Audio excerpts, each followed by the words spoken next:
أينما كنا أينما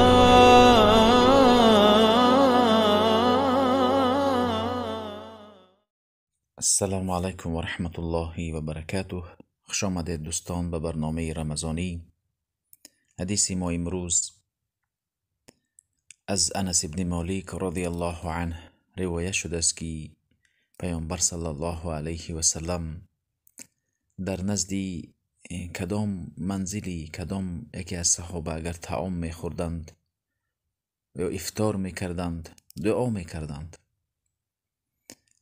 انس ابن مالک میگویند که پیامبر صلی الله علیه و سلم کان اذا افطر عند اناس، پیامبر صلی الله علیه و سلم در نزد دوستانشون اهل مدینه وقتی که یگان طعام میخوردند میگفتند افطر عندکم الصائمون،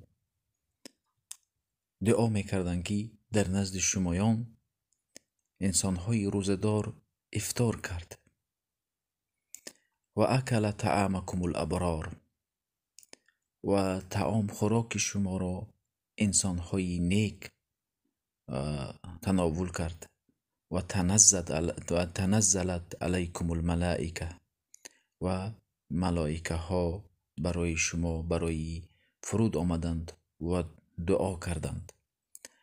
و تنزلت یعنی وسلت الملائکه علیکم، یعنی شما را ملائکه ها دعا کرد که تا که مورد بخشش قرار بگیرید.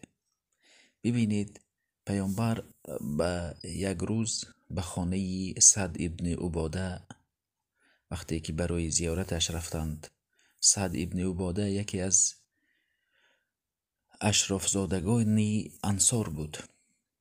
سپس به نزد پیامبر صلی الله علیه و سلم زیتون، روغن زیتون و نان به نزد پیامبر صلی الله علیه و سلم پیشکش کرد. پیامبر صلی الله علیه و سلم میگویند روزدار بودند و این زیتون را به نان خوردند. ببینید خاکساری پیامبر صلی الله علیه و سلم که بهترین بشر سعد ابن عباده با خیر و سخاوت و دیگر چیز مشهور بودند، اما بناگه که پیامبر صلی الله علیه و سلم حاضر شدند همان چیزی که در خانه داشتند برآوردند. در این دیده می شود که باید انسان وقتی که یک شخص را به خانهش دعوت می کند یا مهمان می آید، آن چیزی که دارد به نزد مهمان پیشکش کند. و بعضیش مثل شخص ها قرض می گیرند و بسیار هنگامه می کنند. این از سنت پیامبر صلی الله علیه و سلم نیست. انسان به قدر استطاعتش اکرام و عزت می کند.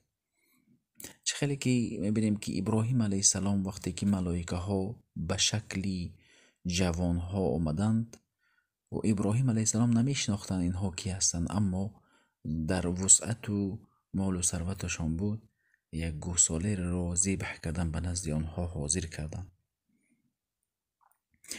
پیامبر صلی الله علیه و سلم افطر عندکم الصائمون، یعنی دعا کردند که در نزد شما یعنی صائمان روزدگیران افطار کردند.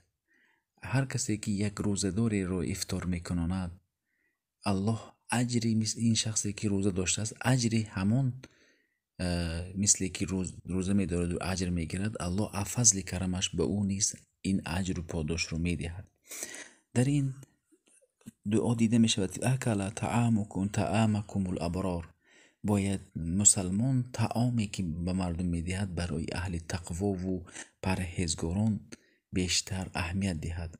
مثلا یک شخص فاسق در نزد شما مهمان است، این وقتی که به او طعام میدهید اجر میگیرید، اما مثل اجری که یک شخصی که نماز میخواند او تقوادار است مثل او اجر نمیگیرید.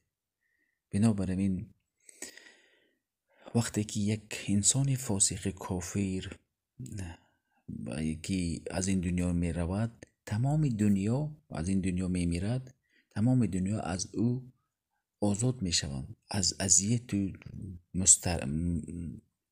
مستراح می گویند. وقتی که مؤمن از این دنیا می رود، از غمهای دنیا آزاد می شود. اما وقتی که یک کافر، فاسق، منافق از این دنیا می رود، دنیا از اهل دنیا از او خلاص می شوند. بنابراین ما نمیگوییم که در نزد شما یگان شخصی فاسق اگر مهمان شد اجر نمیگیرید، اجر میگیرید، اما به مانندی که یک انسان تقوادار و خدا ترس طعام میخورد، مثل این اجر نمیگیرید. بنابراین با دوستان، با صالحان نشستن، صحبت آنها را غنیمت دانستن، این یکی از منهج سنت پیامبر صلی الله علیه و سلم می باشد.